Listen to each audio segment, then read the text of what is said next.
Hey Luke, Coach Brew. I wanted to shoot this video for you. I was just thinking about the situation of the rising senior student athlete, such as yourself. And it struck me that this whole pandemic, shelter in place, distance learning via Zoom school model very well may have felt like the worst thing ever for all of you. And it also very well may have been the best thing ever for you. Follow my logic.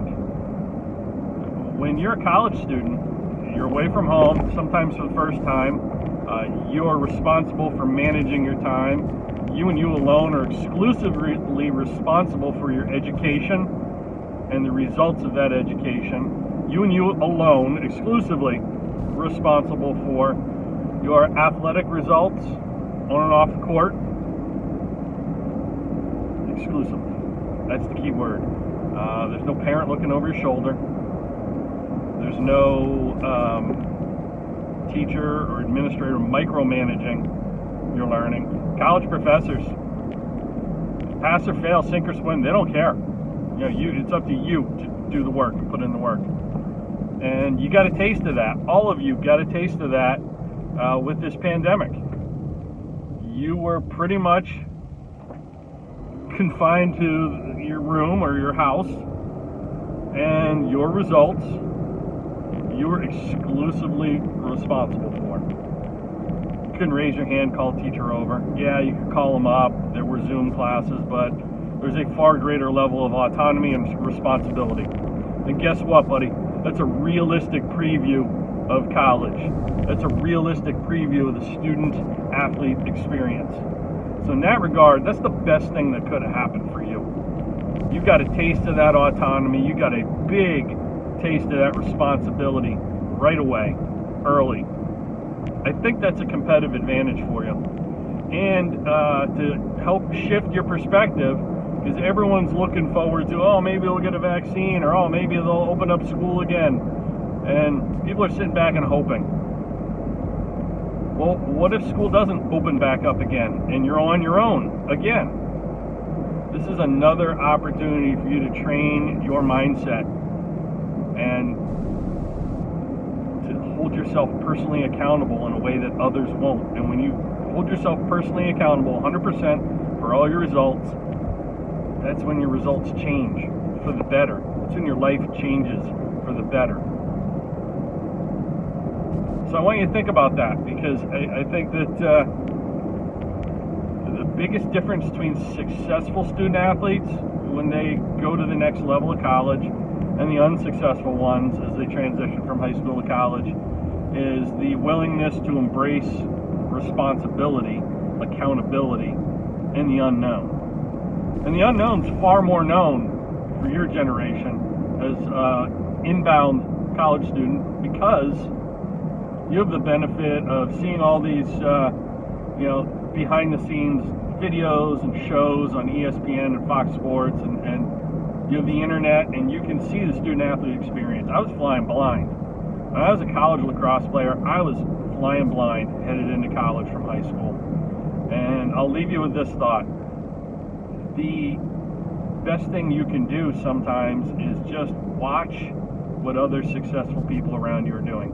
You can watch that on the internet. You can watch that in person.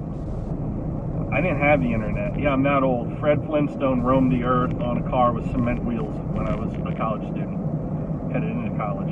And so I had to learn by watching what other successful people around me were doing. What were the best student athletes doing? Number one, they're getting up early and going to breakfast. I know you're going to cringe when you hear that, and most people love to sleep in.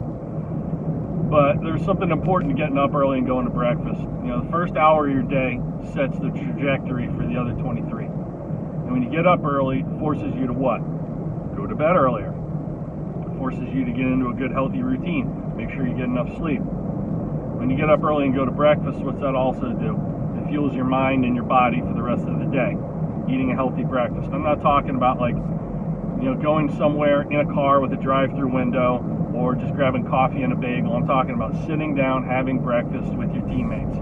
Drag them with you, bring them with you. That's what I saw all the successful athletes at my college doing. Second thing I saw them doing, they're getting into the training room whether they're injured or not. Why? A little thing called prehab. It wasn't a really well-known thing back then, but prehab, you guys know it. You know, whether it's foam rolling, heat, stim, ice bath, whatever it is, getting taped. They're getting into the training room early, and they're going to the training room for treatment after practice, after games, whether they needed it or not. I think you're going to find that the athletic trainer will be the single most important factor in your career longevity. Why? Well, they spend more time with you. They have the ability to spend more time with you, the NCAA's 20-hour rule for coaches, than your coaches could ever spend with you. Your athletic trainer is going to be the person that you go to when you're injured, when you're healthy. You're going to get nutritional advice from them. You're going to get strength and conditioning advice from them. You also will be able to just kind of vent to them. You know, my athletic trainer's name is Tom Wilkinson, and he became, you know, one of my closest, I won't say friends, but like of the staff members at the college. I was probably closer to him than anybody. I actually gave him a graduation present when I graduated from college because he kept me from falling apart, and I could bend his ear about any issues, any challenges or problems I was dealing with. I gave him a case of beer for my graduation present. So, you know, my goal for you would be make sure you spend a lot of time there. Practice doing that prehab, ice, heat, taking care of yourself before you get there. Make it a habit. What you do this next year will dictate what kind of success you have early and sustainable success in college as a student athlete.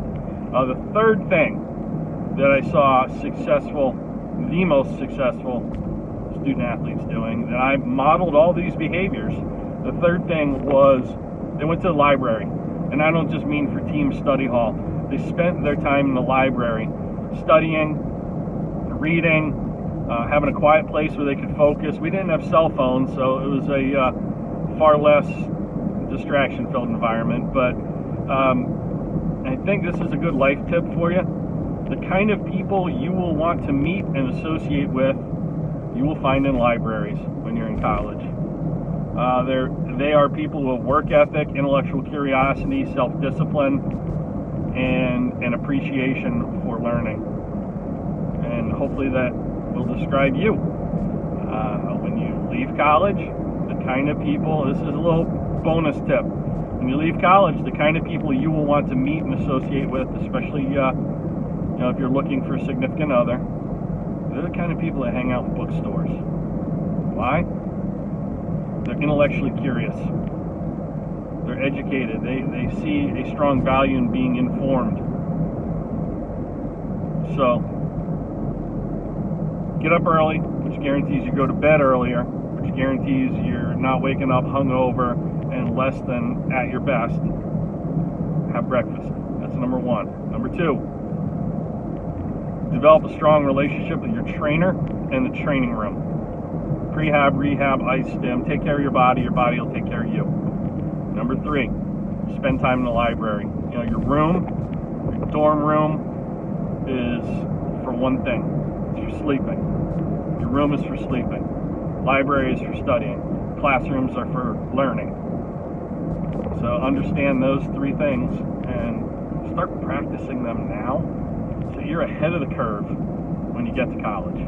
It's my best advice for you. Those three things kept me out of a lot of trouble and helped me reap a lot of benefits. And I'm confident it'll do the same for you. A little food for thought so you can develop these habits this summer and sustain them throughout your senior year. And coaches will notice. Recruiters, scouts will notice those three things because everything matters. So I got for you, Luke. Appreciate you. Best of luck. Talk to you soon.